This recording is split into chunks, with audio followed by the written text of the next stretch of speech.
आज राज्यसभा में रक्षा मंत्री राजनाथ सिंह चीन के साथ तनाव पर अपना बयान देंगे। कल लोकसभा में रक्षा मंत्री राजनाथ सिंह ने एलएसी पर यथास्थिति बताई थी। राजनाथ सिंह ने कहा था कि भारत शांति का पक्षधर है, लेकिन अतिक्रमण की कीमत पर कतई नहीं।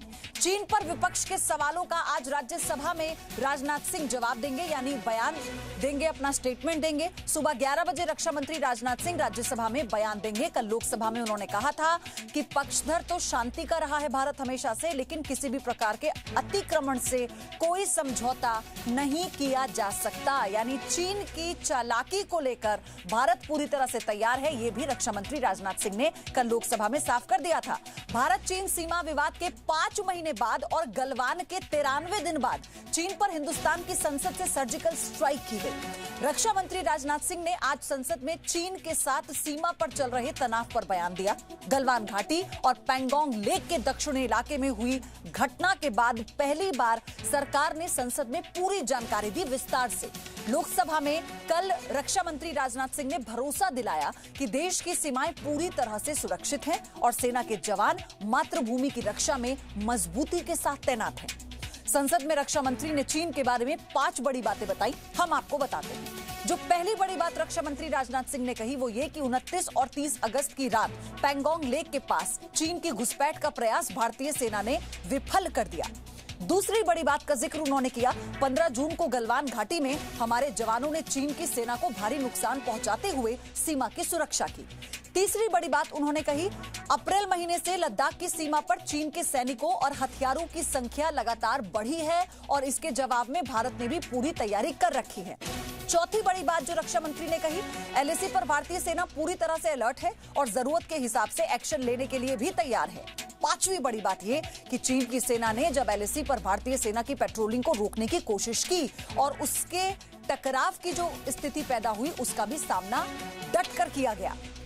हम आपको देश की संसद में रक्षा मंत्री की गर्जना सुनाएंगे, लेकिन पहले आपको दिखाते हैं कि सरहद पर हिंद की सेना की चीन के खिलाफ क्या तैयारी है, जिसके बारे में आपको बताने के लिए जी न्यूज की टीम इस समय लद्दाख में है। टीम ने वहां से ग्राउंड रिपोर्ट भेजी और वहीं से आपके लिए हमने एक एक्सक्लूसिव रिपोर्ट तैयार की है ताकि आपको हर एक जानकारी वहां पर यानी ग्राउंड से पता लग सके। आप देखिए ये रिपोर्ट।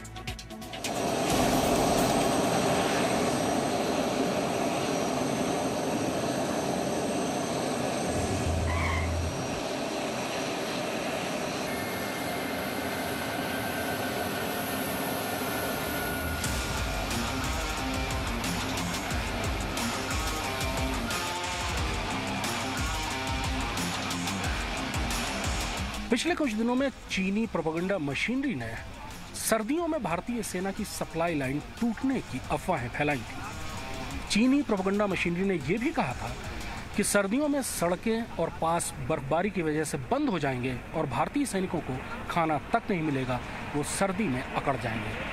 आज हम आपको ये बताते हैं कि आने वाली सर्दियों या और किसी मुसीबत के लिए भारतीय सेना की लॉजिस्टिक की तैयारी कैसे एयरक्राफ्ट्स, हेलीकॉप्टर्स और गाड़ियों के जरिए हर जरूरी चीज का, चाहे वो राशन हो, खास कपड़े हो, फ्यूल हो, दवाइयां हो, टेंट हो, का एक अविरल प्रवाह बना दिया गया है, जो लगातार दिन रात लाइन ऑफ एक्चुअल कंट्रोल की तरफ बह रहा है। लद्दाख से चीन के प्रोपेगेंडा को फेल करने वाली ग्राउंड रिपोर्ट।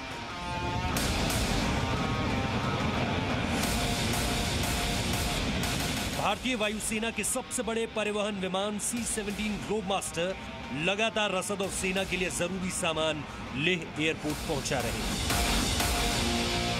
इस सामान को दुर्गम इलाकों में जल्द पहुंचाने का काम वायुसेना के शिनूक हेलीकॉप्टर कर रहे हैं।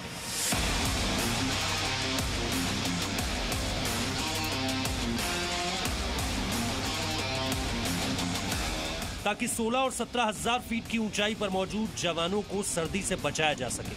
शिनूक हेलीकॉप्टर एक बार में 10 टन तक सामान ले जा सकते हैं और इस मिशन को सुरक्षित रखने के लिए आसमान में सुखोई 30 MKI फाइटर जेट भी मौजूद है। भारतीय सैनिक एलएसी पर चीन के सैनिकों के मुकाबले टॉप पर है और सर्दियों में भी वो अपनी जगह पर तैनात रहे, इसके लिए हर जरूरी इंतजाम किए जा रहे हैं। हम इस वक्त जहां खड़े हैं वो एक अंडरग्राउंड फ्यूल टैंकर है और इसकी कैपेसिटी यानी इसकी क्षमता 4 लाख लीटर है। ये दुनिया का सबसे ज़्यादा ऊंचाई पर सबसे बड़ा फ्यूल टैंक है। लेह से आगे जो भी फौज है उसको गाड़ियों के लिए, दूसरी चीज़ों के लिए, खाना बनाने के लिए, कमरा गर्म करने के लिए, हर चीज़ के लिए ईंधन की ज़रूरत होती है और सर्दियों में ये खपत बहुत ज़्यादा बढ़ जाती है।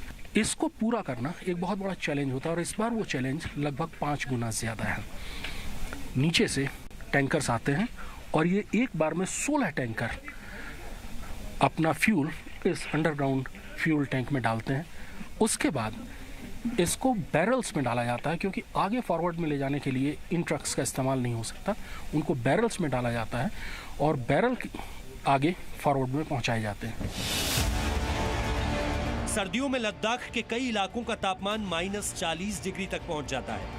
अगले 7 से 8 महीनों तक सैनिकों को खास टेंट की जरूरत होगी। इनके अंदर हीटर की मदद से तापमान आरामदायक रहेगा और सैनिकों को कोई परेशानी नहीं होगी। इस ऊंचाई पर हर सैनिक को सर्दी से बचकर देश की सुरक्षा करते रहने के लिए कुल 21 आइटम दिए गए हैं। इनमें 3 लेयर के गर्म कपड़े, 3 लेयर के दस्ताने मोजे और गर्म टोपी शामिल है।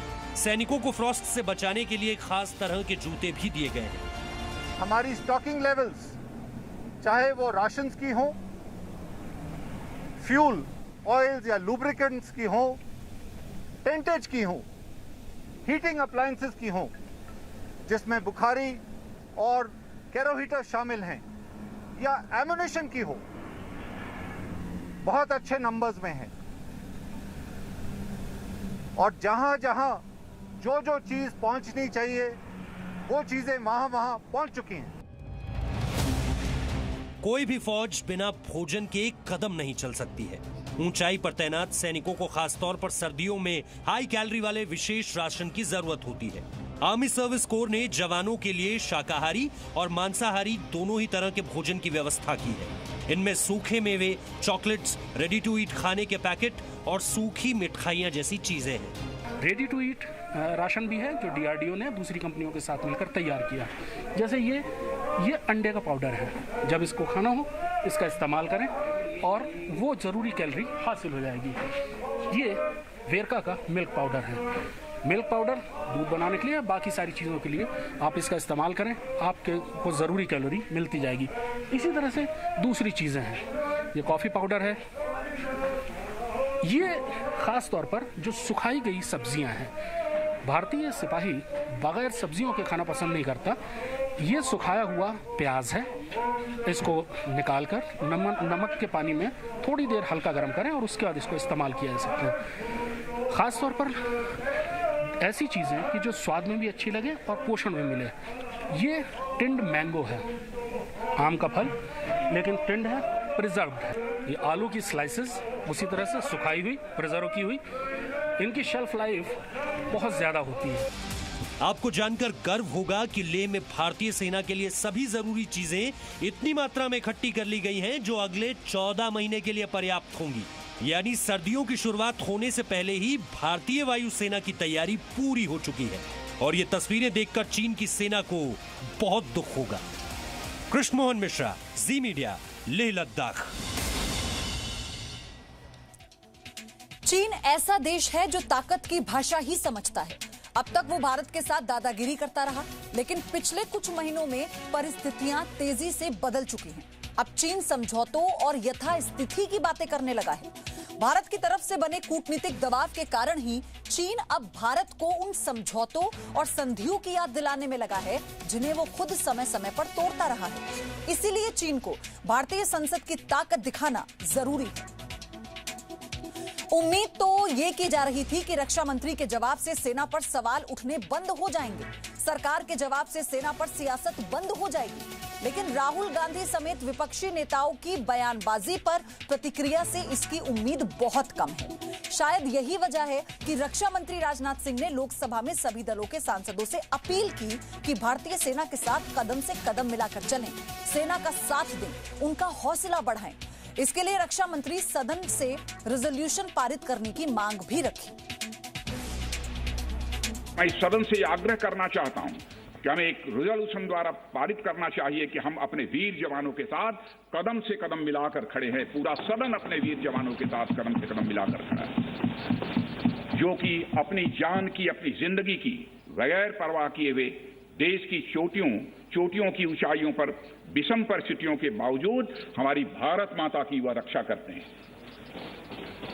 यह समय है जब यह सदन अपने सशस्त्र सेनाओं के साहस और वीरता पर पूर्ण विश्वास जताते हुए उनको यह संदेश भेजे कि यह सदन और सारा देश सशस्त्र सेनाओं के साथ है, जो भारत की संप्रभुता और अखंडता की रक्षा में लगातार जुटे हुए हैं। तो सरकार ये कह रही है कि सबको सेना का साथ देना चाहिए, लेकिन बीजिंग भक्ति से मजबूर राहुल गांधी ने सरकार के बयान पर जो प्रतिक्रिया दी, उसने उनकी नीयत पर फिर से सवाल खड़े कर दिए हैं।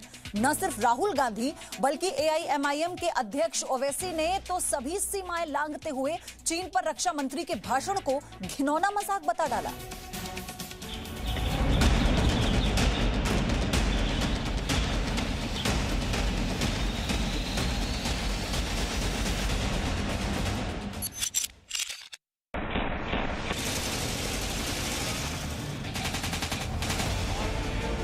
लोकसभा में रक्षा मंत्री राजनाथ सिंह ने LAC पर बयान दिया तो वायनाड से कांग्रेस सांसद राहुल गांधी को एक बार फिर चीन को खुश करने का मौका मिल गया। रक्षा मंत्री के बयान से साफ है कि मोदी जी ने देश को चीनी अतिक्रमण पर गुमराह किया। हमारा देश हमेशा से भारतीय सेना के साथ खड़ा था, है और रहेगा। लेकिन मोदी जी, आप कब चीन के खिलाफ खड़े होंगे? चीन से हमारे देश की जमीन कब वापस लेंगे? चीन का नाम लेने से डरो मत। चीन के मुद्दे पर मोदी सरकार गुमराह कर रही है या फिर कांग्रेस पार्टी? देश की जनता ये सियासत ठीक से समझती है, लेकिन सेना पर राजनीति करने में AIMIM अध्यक्ष असदुद्दीन ओवैसी भी पीछे नहीं रहे। राष्ट्रीय सुरक्षा के नाम पर खिलौना मजाक किया गया। LAC तनाव पर भावनात्मक रूप से ब्लैकमेल किया। रक्षा मंत्री ने संसद में चीन से टकराव पर विस्तार से जानकारी दी। ये भी कहा कि देश की सेना और सरकार का संप्रभुता और अखंडता की रक्षा के लिए दृढ़ संकल्प है। लेकिन विपक्ष को भरोसा क्यों नहीं होता, इसीलिए सवाल उठता है कि कांग्रेस को सेना का पराक्रम क्यों नहीं पचता? विपक्ष हर बार चीन और पाकिस्तान की तरफदारी क्यों करता है? थैंक यू दोस्तों। ब्यूरो रिपोर्ट, जी मीडिया। एक तरफ चीन की चालाकी से निपटने की तैयारी हिंदुस्तान कर चुका है।